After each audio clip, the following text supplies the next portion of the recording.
paring dawuh Rama Raja tiyang kaceca dina iki munggah ana ing sanggar pamujjan. Semedi aneges kersane Gusti kang panji kados ngaten.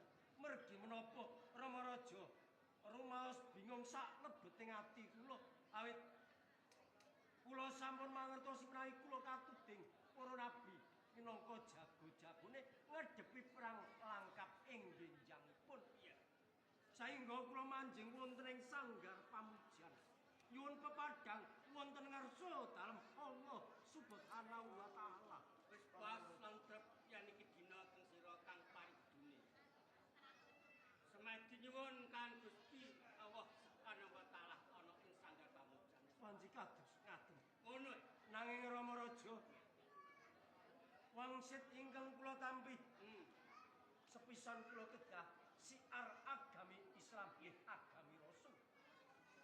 Ingkang angka kalih Rama kula saged manunggalaken Nusantara wonten ing puser bumi menawi puser bumi kecondhoan pedang kangkam pamor kencana Rama Raja.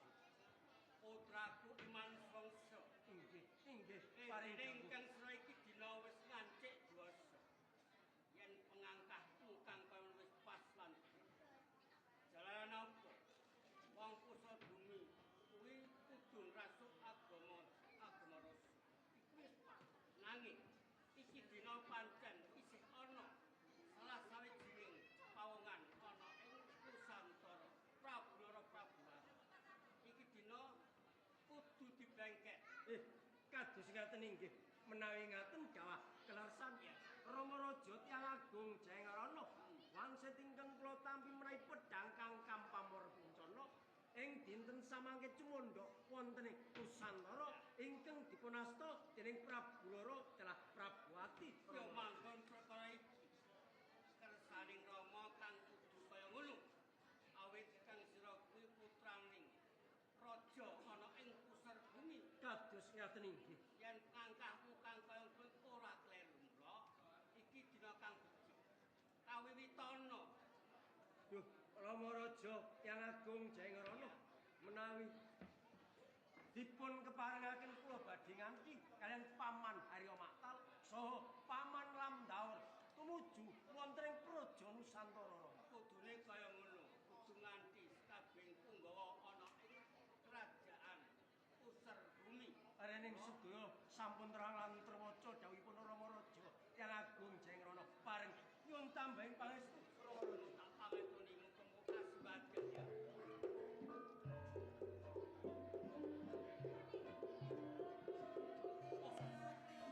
Putraku Iman Songso ngancik dewasa. Wis pas lan tep dina iki kowe arep brengket wong saka Nusantara Prabu Prabuwati. Arep munggah ana sanggar pamujjan muji kan Gusti kan. Kakon.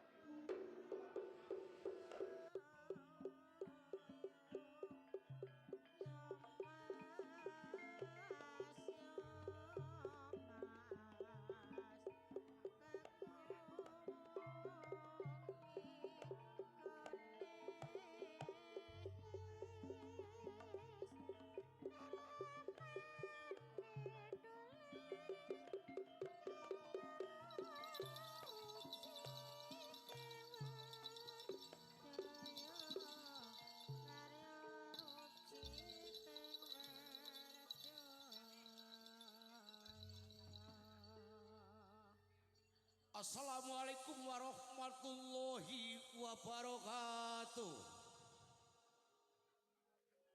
Kasang kasuting bumi kasang kodratolah ya kasang walungsunganing jagat paringali Kanjeng Nabi alaihi salam. La ilaha illallah Nabi Ibrahim Khalilullah. Ya Fatah ya Razzaq, ya Fatah ya Razzaq, ya Fatah ya Razzaq. Wahid Isnin Salasa Sebenarnya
sembarangan. Lah iya wae. Yo nang kono ki piye? Ora paring ya wae.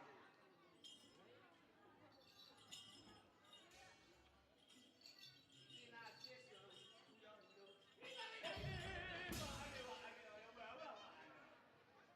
Ujune kok aku sing ngepleset. Iki mau rek sing duwe gawe pleset terus ora bayaran yo. Aduh wae. Blong, Piye wae yo. kasangga syuting bumi, Kasangka sude bumi, kasang kodratolah, kasang kodratolah. ya kasang malungsunganing jagat, Ya kasang muluyunging jagat. malungsunganing jagat. Palung sunganing jagat. Paringane Kanjeng Nabi Ska alaihi salam. Paringane Nabi Iskak alaihi wasallam. Kanjeng Nabi aja jangkar lho, masyaallah. Kanjeng Nabi Iskak alaihi salam. alaihi wasallam. Wahid, Wahid Isnin, Isnin Salasa, Salasa Sebelas. Merah.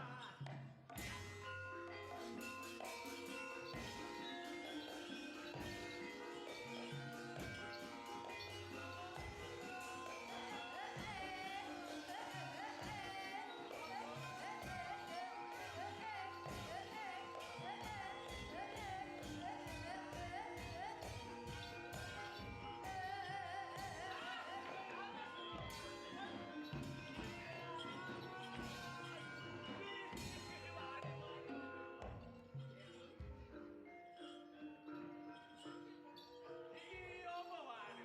Paringane kasang. Pangan-pangan aku Iki aja. panganan wae. Panganan kuwi belum.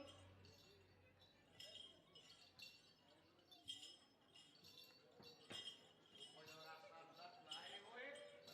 Monggo aku ngelih wae. Ngelih kok terus. Rasane piye, Bro? Durung wae yo.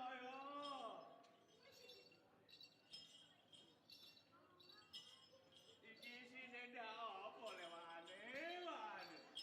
Wes, Bro. Durung wae yo.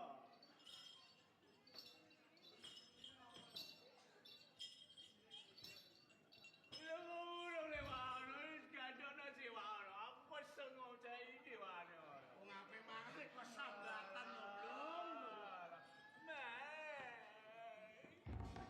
apa iki? Aku kesel wae. Kesel kok ngene apa? Aku molet. Amir aku lesu ngelih yo ngantuk wae. Mulai kok elek. Mulai jemblung biyen ngene iki lho. Ngono wae. Iki apa ini? Pangan.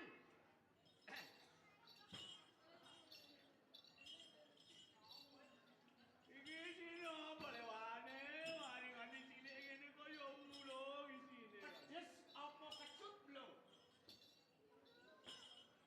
Iki wae. Isine apa cilik ngene le wae. Kok banget temen-temen sing buntel ya ulung ya ya.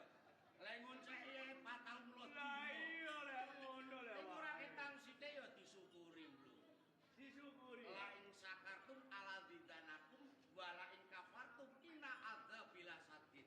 Sapa wong ingkang gelem syukur nikmating Gusti Allah bakal nampa kanugrahan. Lan sapa kang kufur selak bakal nampa siksa kubur tanpa ana pangan-pangan. Lah ketang cilik disyukuri ya wae. Disyukuri lho. Tak makme ya wae.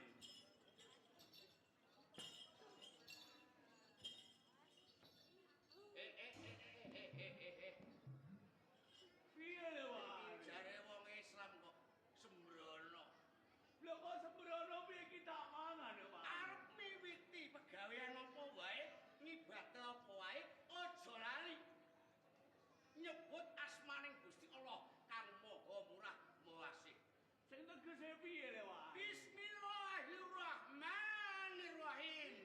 Sadurunge mangan kudu maca bismillah ya wae. Mula wong saiki panganane akeh-akeh lho. Anggo wis ngelih ya terus ora dadak bismillah. Uluk telap. Iki tak makme nang maca bismillah ya wae. Bismillahirrahmanirrahim. Piye le wae ya? Jebule suaramu kaya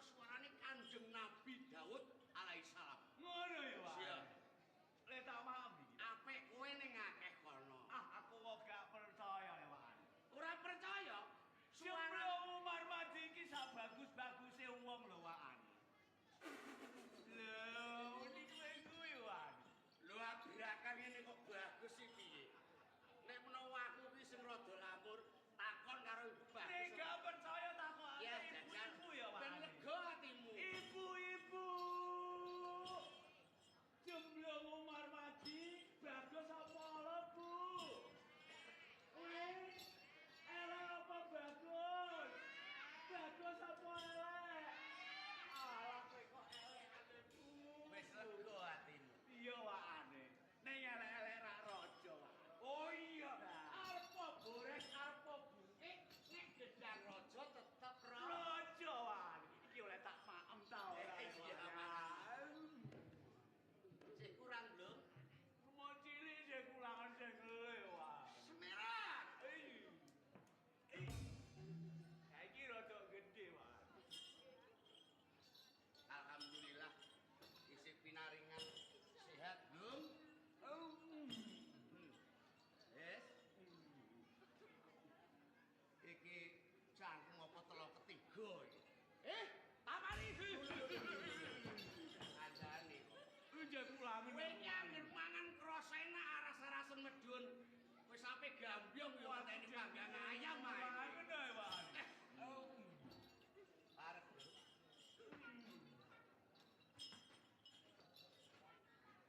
Njek lewat.